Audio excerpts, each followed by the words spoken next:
This controversial program examines the wars in which we have invested from an alternative perspective.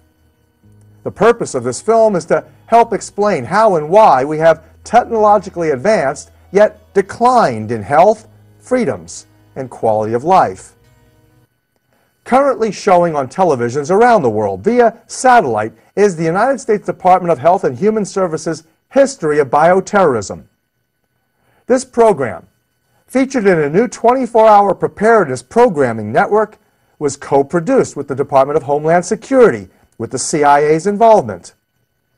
It is said to be an educational encouragement to prepare you and your family for threatened, virtually impending catastrophes, especially bioterrorist and nuclear attacks. The network's featured documentary provides the opportunity to critically examine whether or not officials representing our government are telling us enough of the truth to make informed choices impacting life or death. Many critical choices now need to be made. The government explains this for your health and safety. Without honest information, your decisions might literally kill you or your loved ones. That's why this program is so important. This documentary provides honest messages, proven with visible documents, reflecting the most disturbing political and scientific history ever recorded. Controversial as this is, it is also sufficient for your needs to gain a balanced view that government officials are not providing, and be well informed and thereby empowered to make several life-saving decisions that health officials are now encouraging you to make.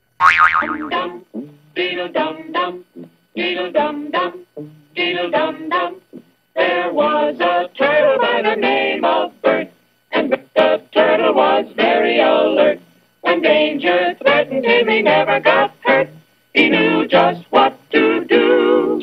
He ducked and covered, ducked and covered. He did what we all must learn to do. You and you and you and you, duck and cover. Be sure and remember what Bert the Turtle just did, friends, because every one of us must remember to do the same thing. That's what this film is all about. Duck and cover. This is an official civil defense film produced in cooperation with the Federal Civil Defense Administration and in consultation with the Safety Commission of the National Education Association. If you are my age, you might recall during the 1950s and early 60s, school children throughout America were required to brace themselves beneath their desks at schools in defense of a Cold War nuclear weapons attack. I remember as a child how completely absurd this was in the event a nuclear bomb were to explode within 100 miles of my classroom, as I was shown repeatedly the devastating effects relayed by television and movie theater newsreels. The waves of destruction spread hundreds of miles around Ground Zero, leaving nothing but ashes and debris. Only recently did I learn that those civil defense procedures were generated by nuclear weapons industry leaders in collaboration with our elected officials, who pledged this defense of our nation was required to maintain the world's balance of powers, economic stability, and military might. First, you'll have to know what happens when an atomic bomb explodes. You will know when it comes. We hope it never comes, but we must get ready. It looks something like this. There is a bright flash, brighter than the sun, brighter than anything you've ever seen. If you were not ready and did not know what to do, it could hurt you in different ways. It could knock you down hard or throw you against a tree or a wall. It is such a big explosion, it can smash in buildings and knock signboards over and break windows all over town. But if you duck and cover like Bert, you will be much safer. This documentary examines the government's latest efforts to get you to duck and cover. It exposes the CIA and puppet politicians operating as prostitutes for multinational corporate criminals, behind whose policies for preparedness lies genocide. Coming up next, discover how bioterrorism has been used historically and in the present on History of Bioterrorism. And actor Andre Braugher looks back at the biggest flu epidemic in history on Standing in the Safety Zone. Baltimore remembers the 1918 flu epidemic. And what every family needs to know about potential flu pandemic on keeping our children safe and secure. Pandemic flu and emergency safety preparedness. Coming up on HHS Network.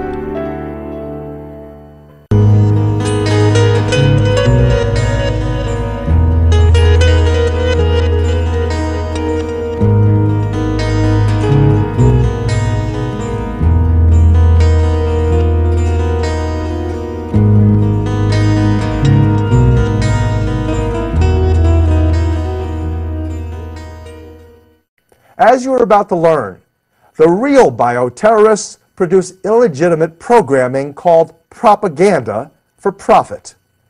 The real villains are those who spread fear and loathing for financial gain, power, and control. Come to a place that's new and unique, a place of health, well-being, and preparedness, where connection leads to inspiration and empowerment. Empowerment. Come to the HHS. Come to the HHS. Come to the HHS. To the extent that populations are being increasingly dependent, virtually enslaved, to drugs, called drug dependencies, the politics, policies, and profiteering of pharmaceutical firms and those who run them is genocidal. Most people realize that wars of any kind make money for arms dealers, industry manufacturers, and stocks, bonds, and futures investors. The wars against infectious diseases and cancers is no different. The war on cancer, the war on AIDS, the battle against breast and prostate malignancies, colon cancers, children's tumors, diabetes, and heart diseases is no different. Many industries and officials thrive off of this sickness. Could all of these declared wars, including the war on terrorism and medically frightening bioterrorism, be part of an economic and political ploy by inside traders or un-American traitors, wielding the mass media for deception? Let's see. In 1963, as the plot to assassinate President John F. Kennedy was being hatched, a global policy think tank met at Iron Mountain near Hudson, New York to discuss the possibilities for economic sustainability in a world without war. You may have heard it said that money makes the world go round. Well, most intelligent people knew at that time that war economies kept bankers and businessmen most profitable. So the big question asked and answered in the report from Iron Mountain on the desirability and possibility of peace regarded the possibility of transitioning into the 21st century, keeping growing populations manageable and large corporations in business. The participants at Iron Mountain considered the functions of war as necessary for political, economic, and social progress. The functions of war, they wrote, are, quote, essential to the survival of social systems we know today, end quote.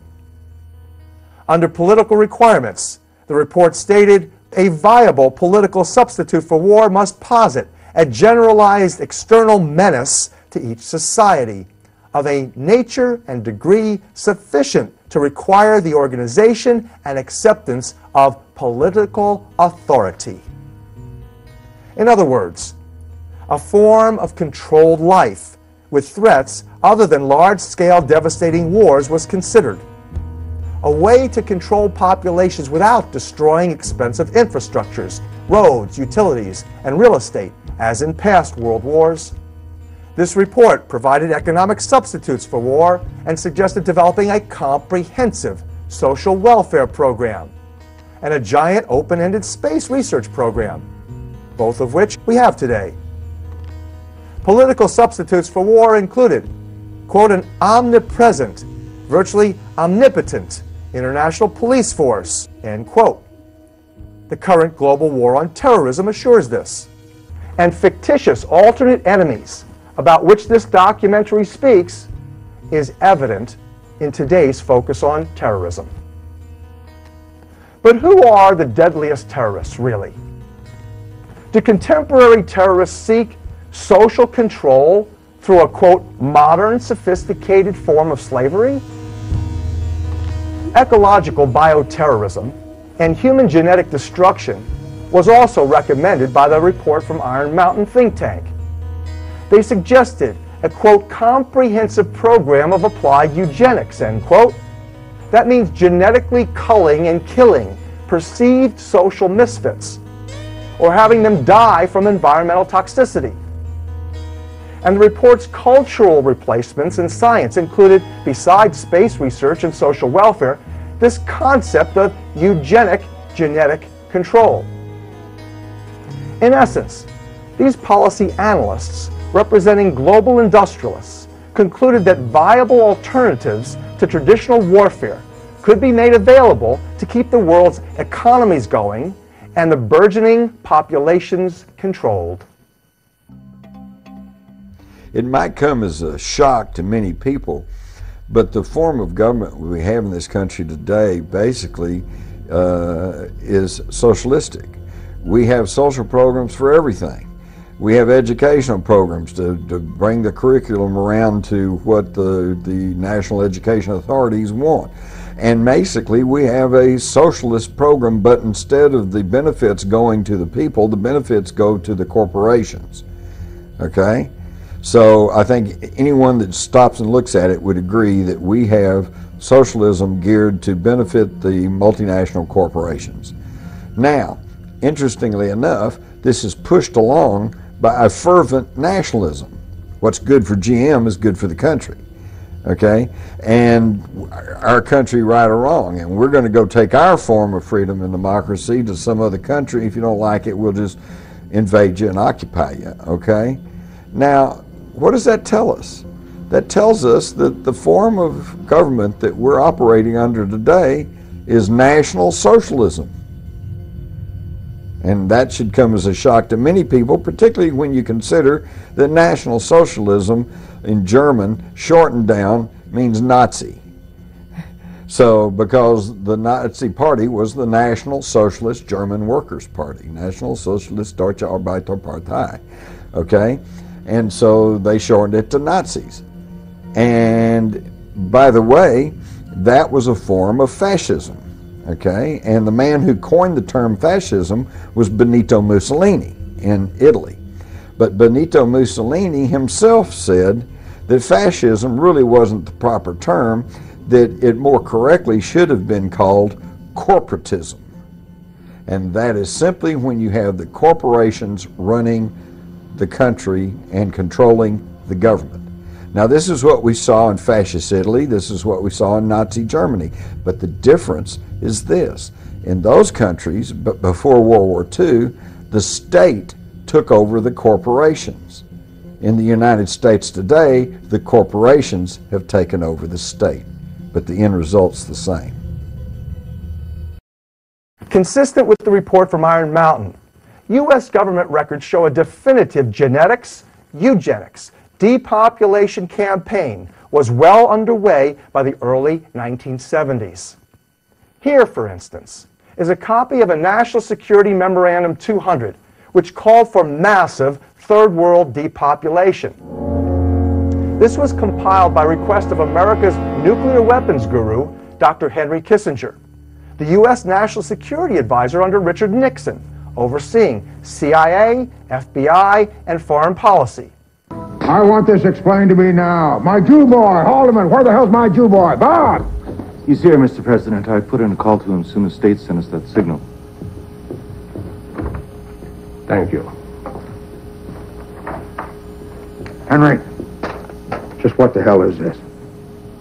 That, evidently, the State Department has been eavesdropping. And a good thing, too. How else would I ever hear about what it is you're actually doing around here? Mr. President, I would never keep anything from you. Surely the day-to-day details of how I achieved the policy. Henry, we can't have the receivers calling plays the quarterback doesn't know. Is this signal correct? Well, you see, this is the point, Mr. President. We cannot truly say. Not at the moment. Yes, I can see that, but you know how I hate it when State needles me about you running a secret foreign policy and cutting them out. Yes, I do, Mr. President. I do. If you are wondering why we have both nuclear weapons and now biological weapons deployed around the planet,